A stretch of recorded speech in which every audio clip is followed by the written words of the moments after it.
আপনার বৌমা মঞ্জুরি কোথায়?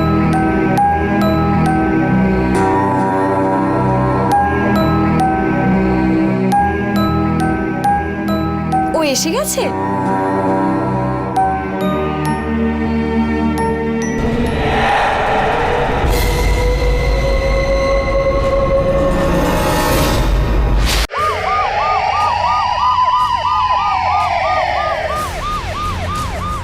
সময় আছে, নিজের অপরাধ স্বীকার করে নাও। আমাকে কঠোর হতে বাধ্য করো না। আপনি যা খুশি করুন, আমি মিথ্যে কথা বলছি না। আমি সত্যিই কোনো খুন করিনি। আবার মিথ্যে কথা বলছো তুমি? না ম্যাডাম, ও মিথ্যে কথা বলছে না। আমার স্ত্রী ঠিক কথাই বলেছেন ম্যাডাম। খুন ও করেনি, খুন আমি করেছি। গ্রেফতার করো ওকে। না ম্যাডাম, মিথ্যে আমি নয়, মিথ্যে ও বলছে। আসলে ওই খুনটা আমিই করেছি। ও শুধু আমাকে বাঁচানোর জন্য এসব বলছে, অন্য কিছু নয়। আরে কেন মিথ্যে কথা বলছো মঞ্জুরি? দেখুন ম্যাডাম, আমাকে বাঁচানোর জন্য মিথ্যে কথা বলছে। খুন আমি করেছি, আমাকে গ্রেফতার করুন। না, দাঁড়ান ম্যাডাম।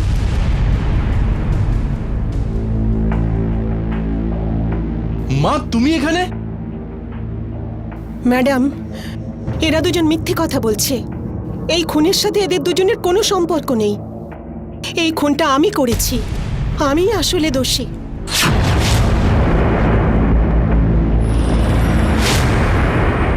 এইটা কি করে সম্ভব? একটা অপরাধীর তিন অপরাধী, আর তিনজনই খুনের অপরাধ নিজের ঘাড়ে নিতে চাইছিল। এমনকি একে অপরকে বাঁচানোর জন্য তিনজনেই একে অপরকে মিথ্যুক প্রমাণ করার চেষ্টা করছিল। এমন কি ঘটনা ঘটেছিল? নমস্কার, আমি অমিত পাচৌরি, ক্রাইম অ্যালার্টের এই এপিসোডে আপনাদেরকে স্বাগত জানাচ্ছি। আসুন, নিয়ে যাব আপনাদেরকে আমার সাথে মধ্যপ্রদেশের জেলা মেহেরে ঘটা এমন এক ঘটনার সঙ্গে আলাপ করাতে, যা না শুধু অবাক করবে, বরং আপনার মাথা আর মন কাজ করার অবস্থাতেই থাকবে না। চলুন, এই ঘটনার গোড়া অবধি পৌঁছানোর আগে এই ঘটনার সঙ্গে জড়িত কিছু ঘটনার উপর নজর দেওয়া যাক।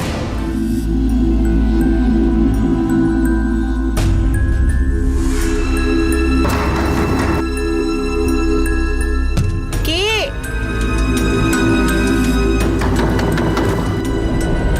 আসছি।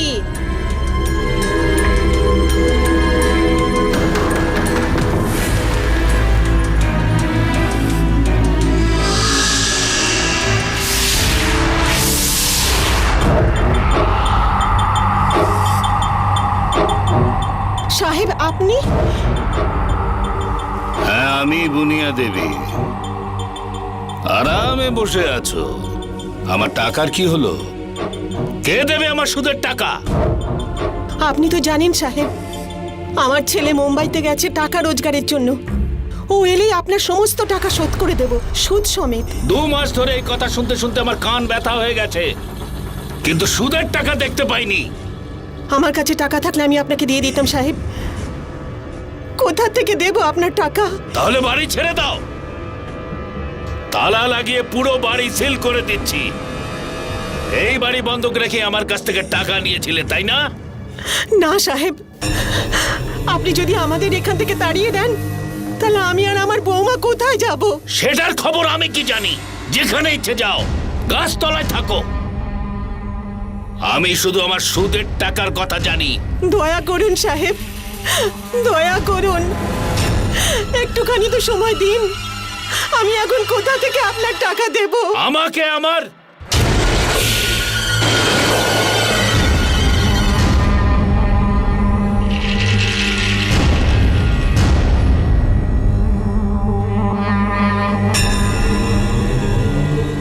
দিতে চাইলে দিতে পারো।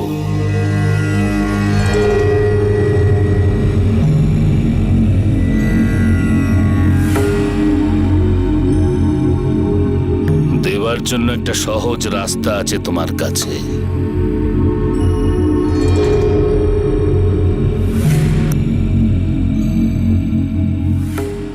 চলো।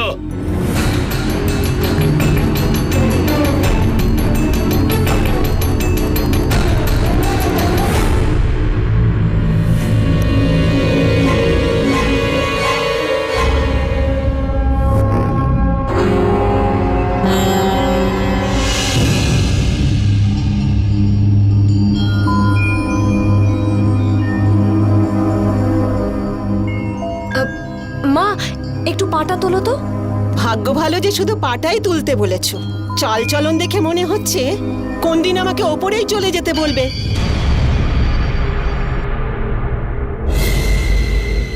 একটা টাকাও তোমার বাবা দেয়নি, বিনা পণে বিয়ে দিয়েছে। আর আমাদেরকে দেখো বোঝা বয়ে বেড়াতে হচ্ছে। যদি কিছু টাকাও তোমার বাবা আমাদের দিত তাহলে আমরা সাহেবের আজকে সব টাকা শোধ করে দিতে পারতাম। কিন্তু না, তোমার বাবা আমাদের কথা কেন চিন্তা করবেন? ওনারা তো নিজেদের বোঝ হালকা করার ছিল, করে নিয়েছেন। এবার আমরা ভুগছি।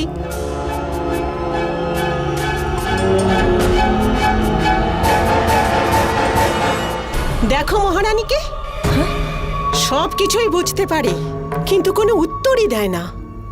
আরে বলার মতো কিছু থাকলে তবে তো বলবে।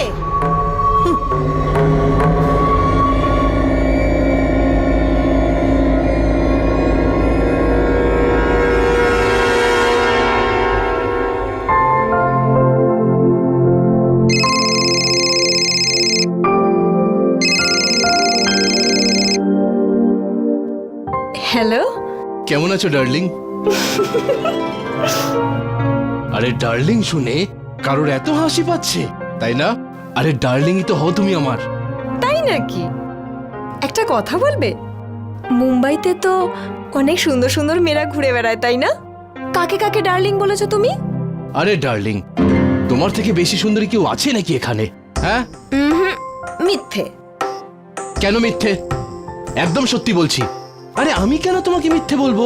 হ্যাঁ, আরে তোমার থেকে বেশি যদি সুন্দরী মেয়ে দেখতে পেতাম তাহলে তো তাহলে কি করতে? আরে ডার্লিং, তাহলে তার ফটো তুলে তোমাকে পাঠিয়ে দিতাম। হ্যাঁ, আর কি? আচ্ছা তুমি কি ভাবছিলে? আমি যা ভাবছিলাম সেটা একদম ঠিক ভেবেছি। আরে কি?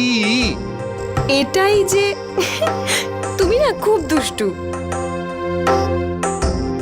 আচ্ছা, তুমি কবে ফিরে আসছো?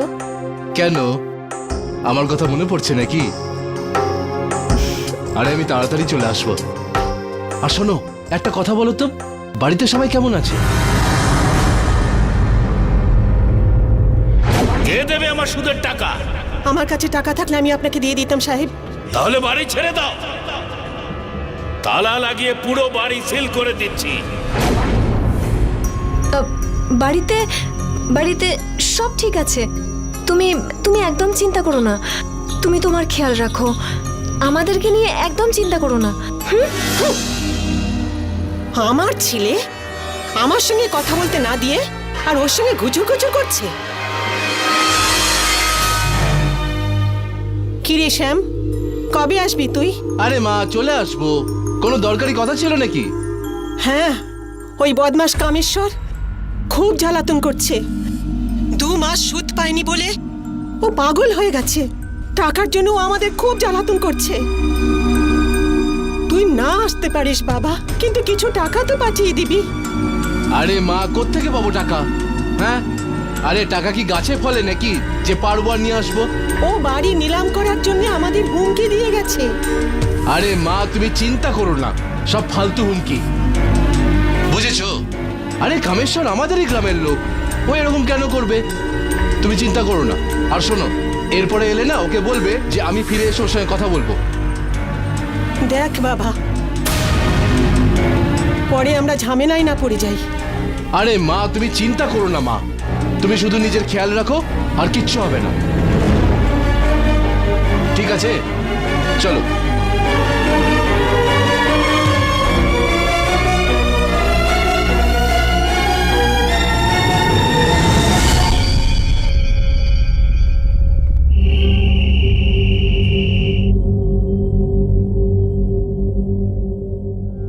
ছি ছি ছি ছি, এত নোংরা চাদর। মঞ্জুরি, এই মঞ্জুরি, হ্যাঁ মা। এসব কি? আমার বিছানার উপরে এত ময়লা চাদর কেন পেতেছো? ওই সারাদিন কি করো মহারানী? সকাল থেকে এখন পর্যন্ত চাদর ধোয়ার সময় হয়নি? নিজের বিছানার উপরে তো বেশ পরিষ্কার চাদর পেতে রেখেছো, আর আমার বিছানার উপর তো ময়লা চাদর। তোমার লজ্জা করে না? আমি আমি এক্ষুনি করে দিচ্ছি।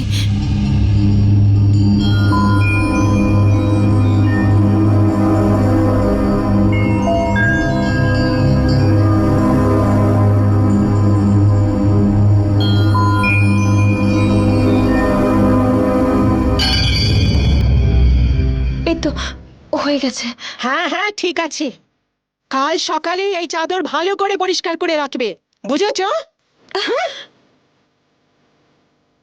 যাও এখান থেকে।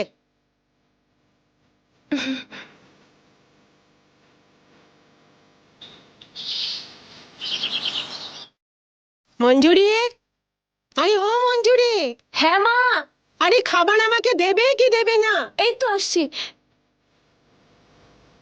মহারানী যদি একটা কাজও ঠিক করে করে।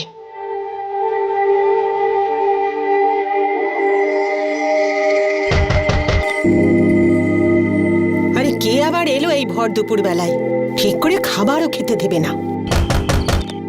আরে আসছি, দাঁড়াও।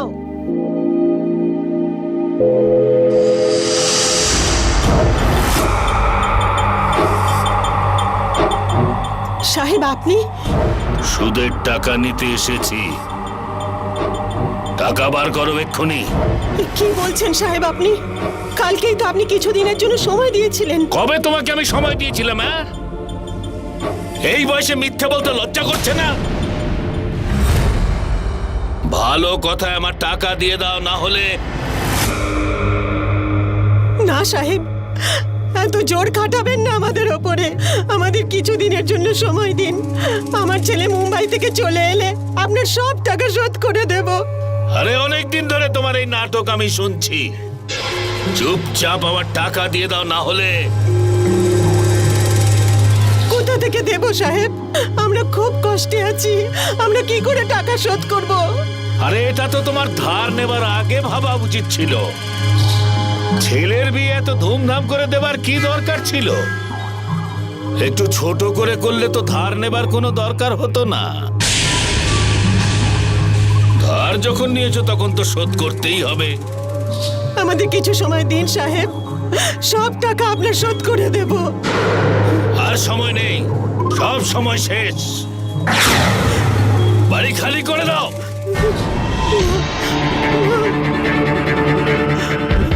এই দেখো কোর্টের অর্ডার।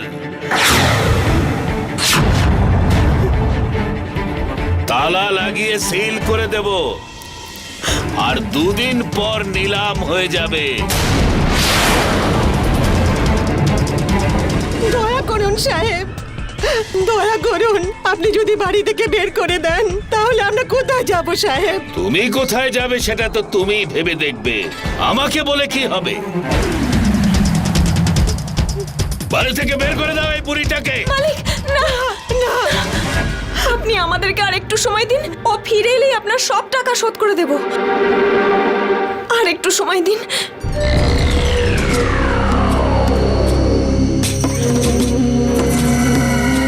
আরে তুমি এখানে কেন বসে পড়লে?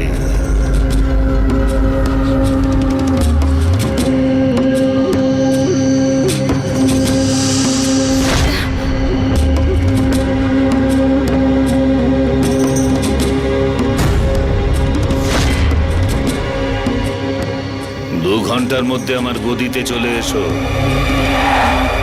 অনেক কথা আছে। চলো।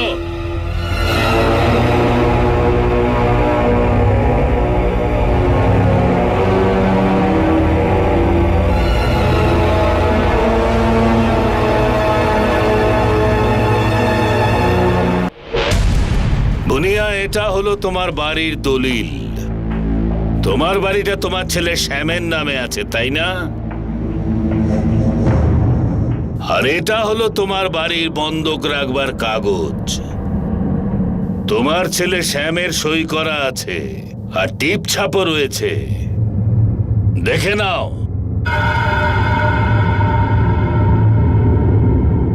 আরে তুমি তো লেখাপড়া জানো না, আমি পড়ে দিচ্ছি কি লেখা আছে। এই কাগজের লেখা অনুযায়ী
বোনকে একটু ফোন করে আমাকে দাও। ফোন ওকে, কিন্তু সব সময় তো ওই ফোন করে। কালকেও ওই করেছিল। ও যখন ফোন করবে তোমার সাথে কথা বলিয়ে দেব। বেশি কথা বলো না, তোমাকে বলেছি না ফোন করতে, তো ফোনটাই করো। কি হয়েছে মা? তোমাকে খুব চিন্তিত দেখাচ্ছে। আমি ফোন করছি।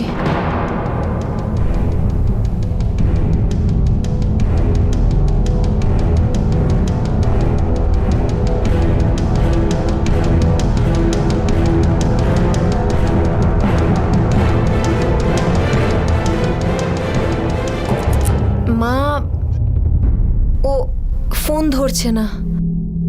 ঠিক আছে ঠিক আছে, ছেড়ে দাও, ও মনে হয় কাজে ব্যস্ত আছে। যাও, তুমি নিজের কাজ করো।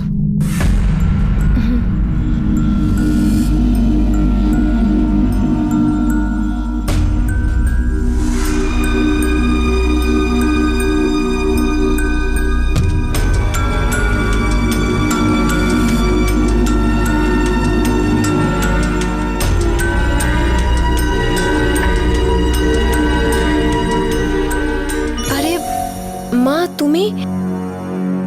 উঠো না উঠো না, বিশ্রাম করো। না মা, বলো না।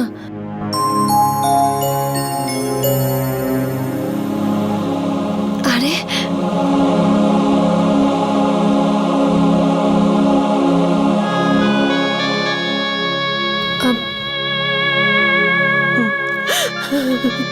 মা, কি হয়েছে? তুমি কাঁদছো কেন?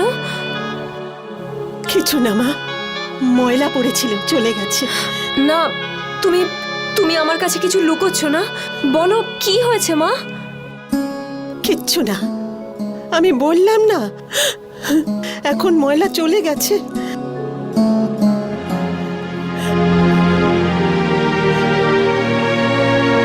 মা, যদি কিছু হয়ে থাকে তুমি একদম চিন্তা করো না। আমি তোমার বৌমা নই, মেয়ে তো। আমি কখনো তোমার চোখে জল আসতে দেব না, কখনো না।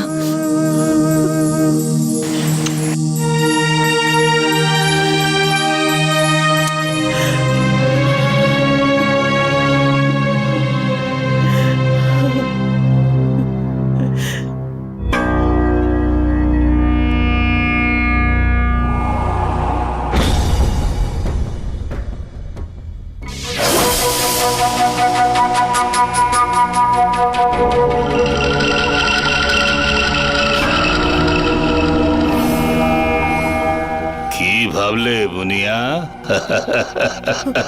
সাহেব, তাড়াতাড়ি ভাবো, দেরি না হয়ে যায়। ভাবো।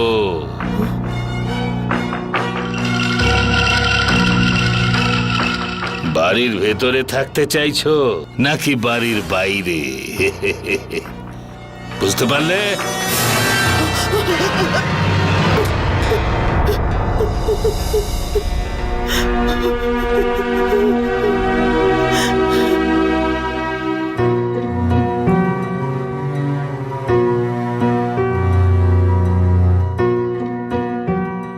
সন্ধ্যাবেলা ভালো করে সেজে গুজে নিস। তোর ওই লাল রঙের শাড়িটা আছে না, ওইটা পরিস, ঠিক আছে? কেন গো মা, কেউ আসছে নাকি? না, এমনিই বলছিলাম। আচ্ছা, বুঝতে পেরেছি, ও আসছে না।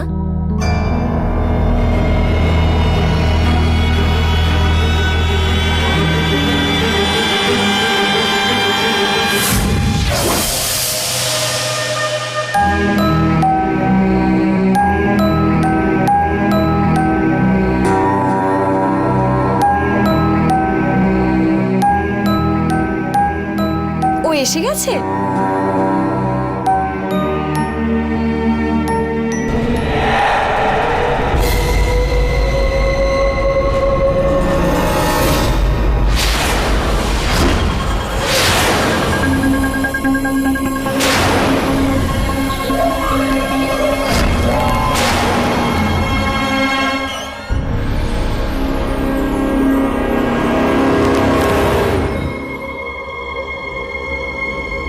এখন কি বউয়ের ফুলসজ্জা দেখবার জন্য এখানে দাঁড়িয়ে আছো? যাও, আরে যাও না।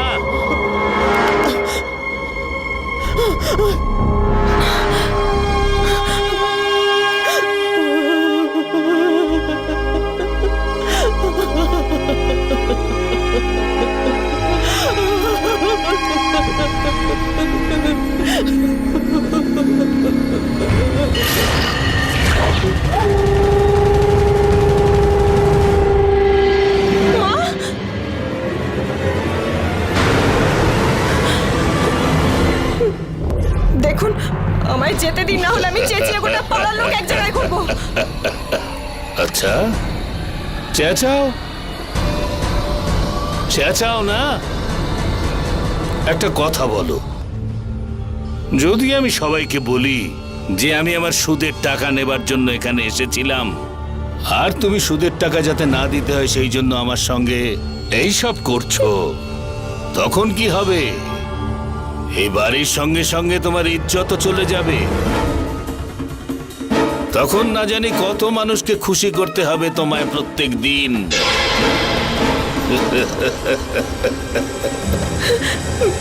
দেখুন মালিক, আমি বিবাহিত, আপনার মেয়ের বয়সী আমি।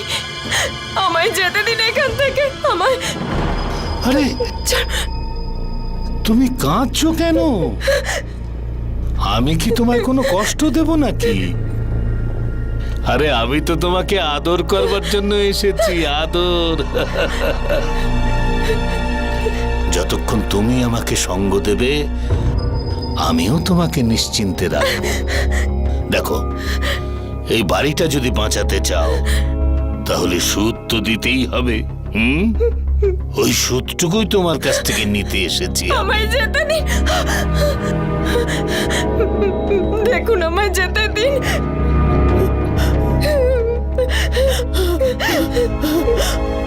হে ভগবান, এ কি শাস্তি দিলে! আমার বৌমাকে না বাঁচিয়ে আমি নিজেই অপরাধী হয়ে গেলাম।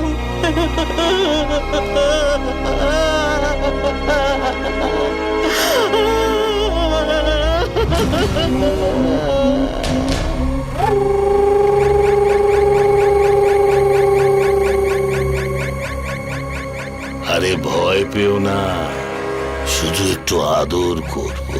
আমায় যেতে দিন।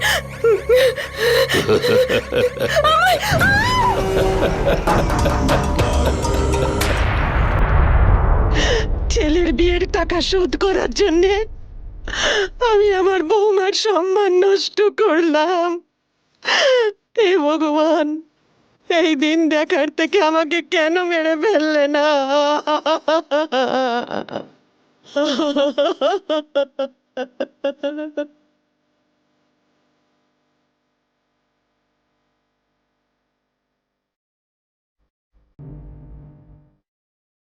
আবার আসবো তোমাকে আদর করতে, ঠিক আছে না?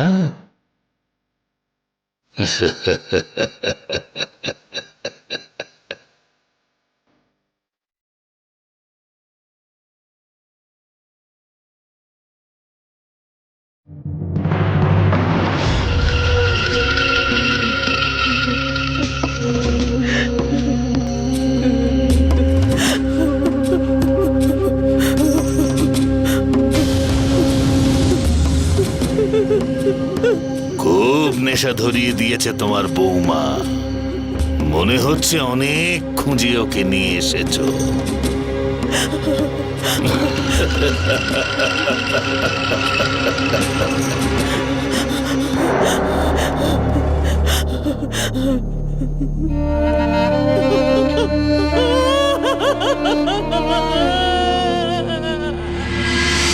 কামেশ্বর নিজের কামনার জন্য ও মঞ্জুরি আর বুনিয়াকে বাজেভাবে ফাঁসিয়ে ফেলেছিল।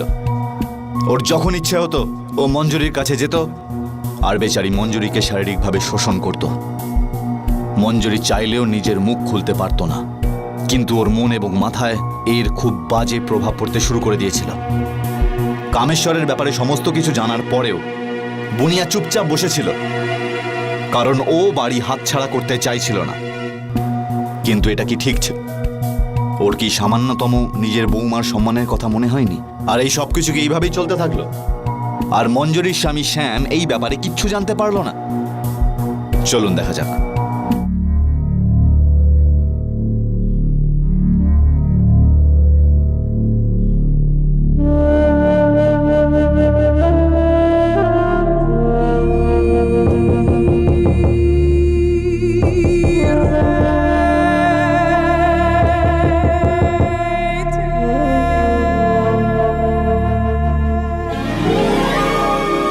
আরে শ্যাম, কেমন আছো মা?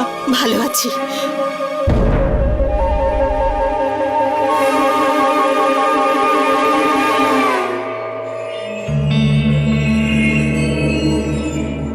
আরে ওর আবার কি হয়েছে মা? ও কেন মুখ গোমড়া করে বসে আছে? আমি জানি না, কয়েকদিন ধরে ওকে এরকমই দেখছি। গুনিনকে দেখিয়েছি, বলল খারাপ হাওয়া, সব ঠিক হয়ে যাবে। তুই বস, আমি জল নিয়ে আসছি।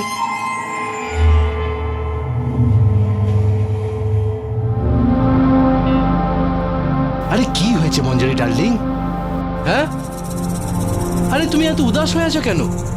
বলো, আমি চলে এসেছি, তোমার শ্যাম। এবার হাসো একটু, হাসো হাসো।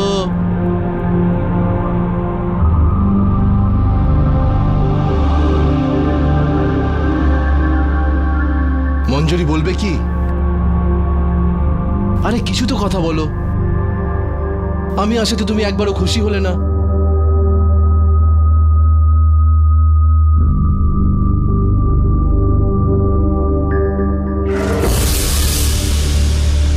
কি দরকার ছিল ওকে ডাকবার? সাহেব, ও আমার ছেলে হয়, বাড়ি ওর, আমি ওকে কি করে মানা করি? কতদিনের জন্য এসেছে? এতদিন পর এসেছে, কম করে 1 সপ্তাহ তো থাকবেই। 1 সপ্তাহ? এতদিন ও এখানে থেকে কি করবে?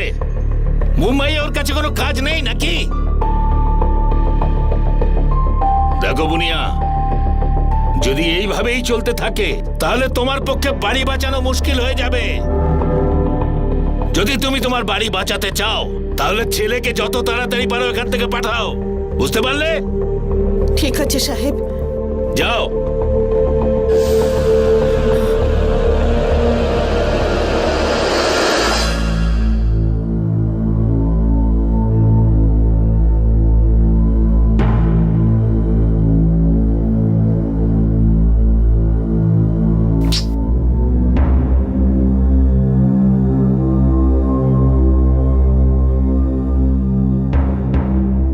খুব ভালোবাসি আমি তোমাকে, তুমি তো সেটা জানোই। এই অবস্থায় আমি অন্তত তোমাকে দেখতে পারবো না। এর থেকে ভালো হতো যে আমি মরেই যেতাম। সত্যি করে বলো না ডার্লিং, যে কি হয়েছে? তুমি এরকম পাথরের মতো হয়ে আছো কেন? কেউ কিছু বলেছে নাকি তোমাকে?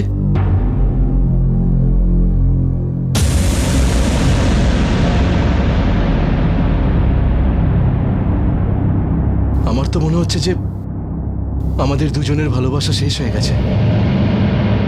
আগে যখন আসতাম আমি, তুমি আমার সঙ্গে কত কথাই না বলতে। এখন হঠাৎ করে কি হলো তোমার? হ্যাঁ, তুমি যদি আমাকে না বলো তাহলে কাকে বলবে? মঞ্জুরি, তোমাকে আমার দিব্যি, বলো কি হয়েছে?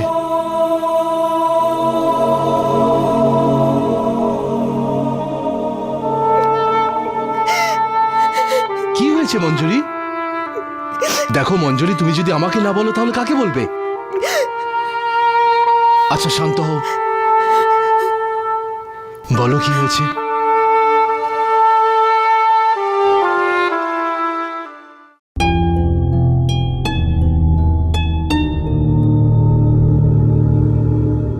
আচ্ছা মা, আমি এখন আসছি।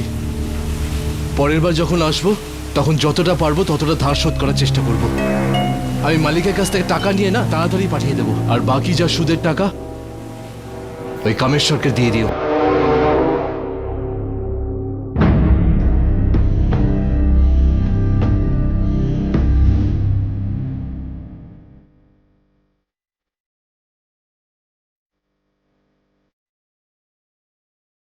আর মা, সম্ভব হলে মঞ্জুরির খেয়াল রেখো, আর নিজেরও।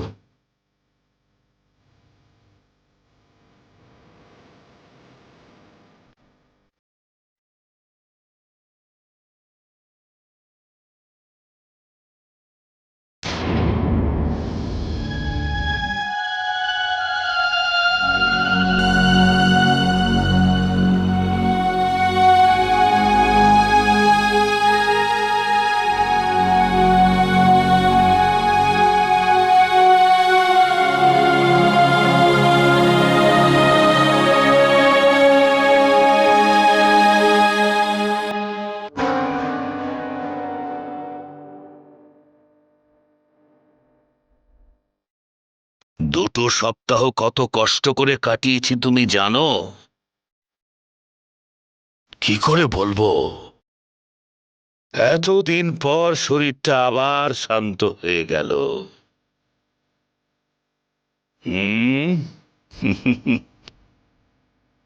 আবার আসবো। ঠিক আছে।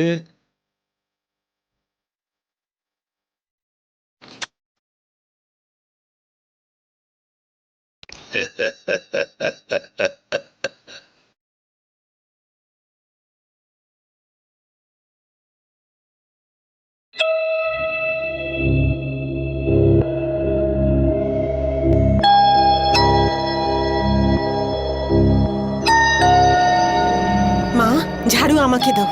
যাও, তুমি বিশ্রাম করো।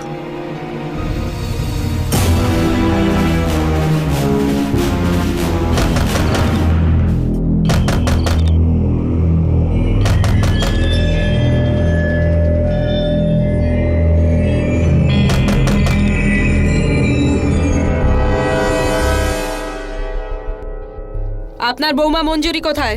কেন, কি হয়েছে? আপনি আপনার মেয়ের বিয়ের জন্য যে কামেশ্বর শর্মার কাছ থেকে টাকা ধার নিয়েছিলেন, কাল রাতে তিনি খুন হয়েছেন। আমাদের সন্দেহ এই খুনটা আপনার বৌমা মঞ্জুরি করেছে। দেখুন, আমরা খোঁজ নিয়ে দেখেছি যে কামেশ্বর শর্মার সাথে আপনার বৌমার অবৈধ সম্পর্কও ছিল। হতে পারে যে এই অবৈধ সম্পর্কটা লুকোনোর জন্য আপনার বৌমা তাকে খুন করে ফেলেছে। কোথায় আপনার বৌমা মঞ্জুরি, বলুন?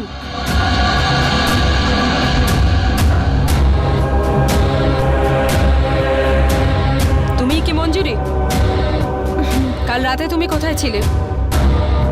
আগে বাড়িতে। তোমার কানের আর একটা দুল কোথায়?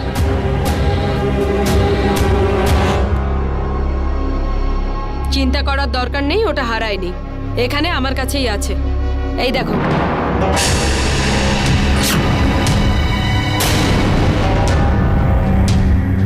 তুমি জানো এটা আমরা কোথা থেকে পেয়েছি?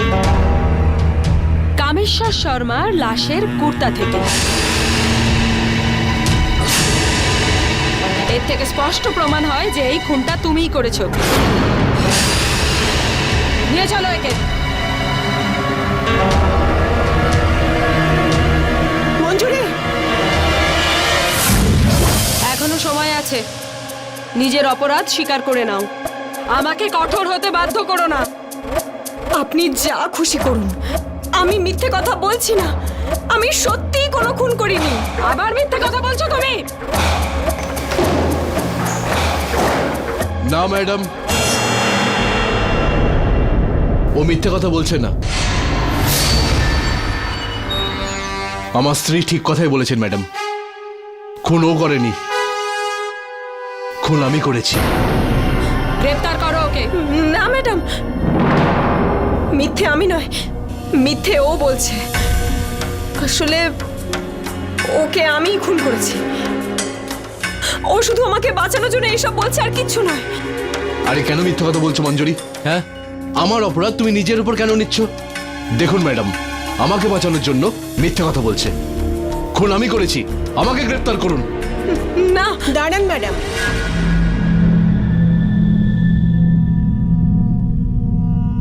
মা, তুমি এখানে? ম্যাডাম, এরা দুজন মিথ্যে কথা বলছে। এই খুনের সাথে এদের দুজনের কোনো সম্পর্ক নেই। এই খুনটা আমি করেছি। আরে মা, তুমি কেন মিথ্যে কথা বলছো? তুমি আর মঞ্জুরি সমানে মিথ্যে কথা বলে যাচ্ছ। হ্যাঁ, দেখুন ম্যাডাম, ওই বদমাস কামেশ্বরের খুন না আমিই করেছিলাম, কারণ ও সুদের চক্করে এসে আমার স্ত্রীর মান সম্মান নিয়ে খেলা করছিল। না ম্যাডাম, ও মিথ্যে কথা বলছে। ওই শয়তানটাকে আমি খুন করেছি। ও ও আমার মান সম্মান নিয়ে খেলা করছিল। আমি আর সহ্য করতে না পেরে আমি ওকে মেরে ফেলেছি। এসব কি আর কি শুরু করেছো তোমরা তিনজন? হ্যাঁ, ঠিক আছে, আমি তোমাদের কথা মেনে নিচ্ছি, কিন্তু একটা কথা বলো তো, কামেশ্বর কোথায় খুন হয়েছে? বাড়িতে। আর কোথায় মারবো? রাতে কেউ বাজারে তো আর যাবে না। আরে মঞ্জুরি, তুমি আবার মিথ্যে কথা বলছো। ওর খুন ঘরের মধ্যে হয়নি, ওর খুন রাস্তায় হয়েছিল ম্যাডাম। আসলে কি হয়েছিল বলো তো মা? যখন আমাদের বাড়ি থেকে ও নিজের বাড়ি যাচ্ছিল তখন রাস্তাতে ওকে ধরেছিলাম। করার কি ছিল? একটু কথা কাটাকাটি হলো, তারপর হাতাহাতি হলো, আর মেরে দিলাম ওকে। মিথ্যে কথা। কামেশ্বরের খুন না বাড়িতে হয়েছে আর না রাস্তায় হয়েছে। ও খুন হয়েছে নিজের গদিতেই। কি ম্যাডাম, আমি ঠিক বলছি তো? আমরা কামেশ্বরের লাশ ওর গদি থেকেই পেয়েছি। সকালবেলা যখন ওর চাকর গদির দরজা খোলে তখন সেখানে কামেশ্বরের লাশ দেখে আর তক্ষুনি পুলিশকে ফোন করে দেয়, আর আমরা সেখানে পৌঁছে যাই। আমি বলছি ম্যাডাম, আমি কামেশ্বরকে কেন আর কিভাবে মেরেছি। নিজের বাড়ি বাঁচাবার জন্যে আমার বৌমাকে ওর হাতে তুলে দিয়েছিলাম। আমার মন কিছুতেই সায় দিচ্ছিল না। বাড়ির দলিল পেয়ে গেলে সব ঠিক হয়ে যেত। তাই যখন ওই শয়তানটা আমার বাড়ির বৌমার কাছে এসেছিল,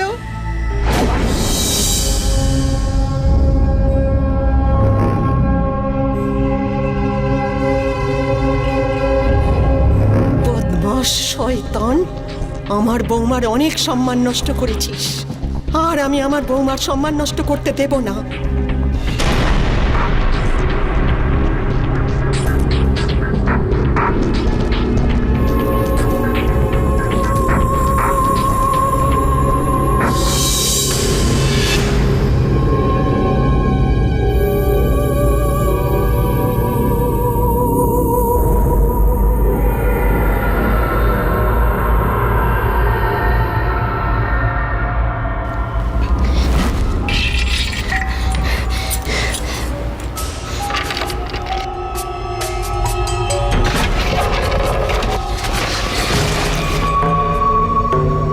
আমাদের দলিল কোনটা?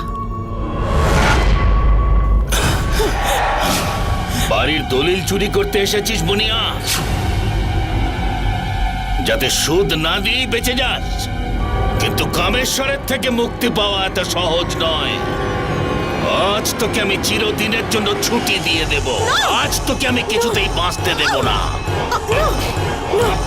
আমাকে ছেড়ে দাও, আমাকে ছেড়ে দাও, ছেড়ে দাও।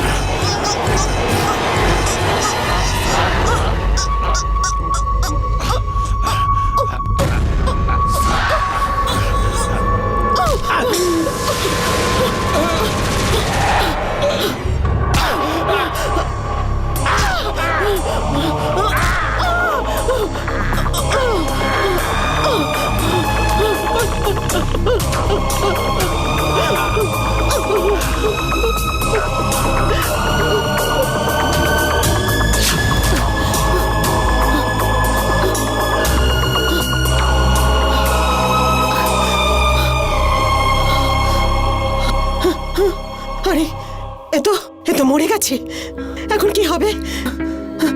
কেউ যদি জানতে পারে তাহলে তো বিপদ হয়ে যাবে। পুলিশ যদি জানতে পারে, পুলিশ চলে আসবে, আমাকে জেলে ঢুকিয়ে দেবে।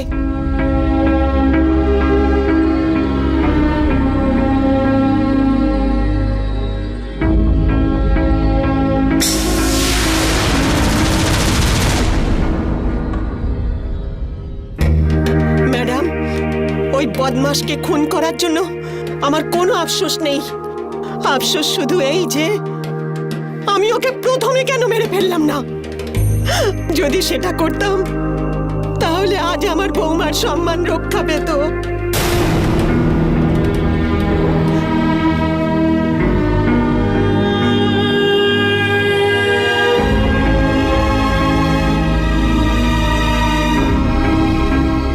আমি আইনের থেকেও বেশি তোমার কাছে অপরাধী মা। যদি পারো আমাকে ক্ষমা করে দিও।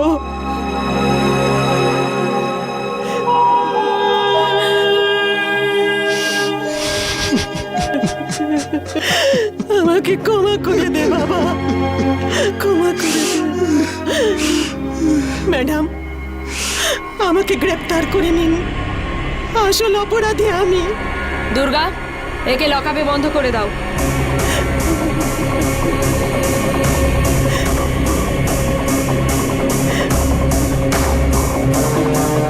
মা,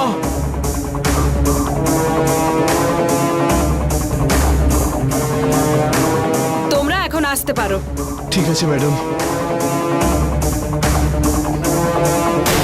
আদালত বুনিয়াকে কামেশ্বরকে খুন করবার